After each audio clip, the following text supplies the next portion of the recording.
আর যদি তাদের ফেরত পাঠানো হয়, অবশ্যই যা থেকে তাদেরকে নিষেধ করা হয়েছে তারা তাতে ফিরে যেত, এবং নিশ্চয়ই তারা মিথ্যাবাদী।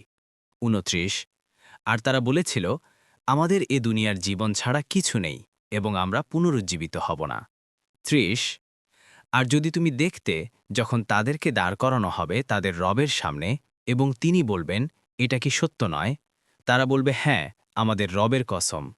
তিনি বলবেন, সুতরাং তোমরা যে কুফুরি করতে তার কারণে আযাব আস্বাদন করো। ৩১। যারা আল্লাহর সাক্ষাৎ অস্বীকার করেছে তারা অবশ্যই ক্ষতিগ্রস্ত হয়েছে। এমনকি যখন হঠাৎ তাদের কাছে কেয়ামত এসে দাবে, তারা বলবে, হায় আফসোস, সেখানে আমরা যে ত্রুটি করেছি তার উপর। তারা তাদের পাপসমূহ তাদের পিঠে বহন করবে। সাবধান, তারা যা বহন করবে তা কত নিকৃষ্ট। ৩২। আর দুনিয়ার জীবন খেলাধুলা ও তামাশা ছাড়া কিছু না। আর যারা তাকওয়া অবলম্বন করে তাদের জন্য আখেরাতের আবাস উত্তম। অতএব তোমরা কি বুঝবে না? ৩৩। আমি অবশ্যই জানি যে তারা যা বলে তা তোমাকে দুঃখ দেয়, কিন্তু তারা তো তোমাকে অস্বীকার করে না, বরং জালিমরা আল্লাহর আয়াতসমূহকে অস্বীকার করে। ৩৪। আর অবশ্যই তোমার পূর্বে অনেক রাসূলকে অস্বীকার করা হয়েছে।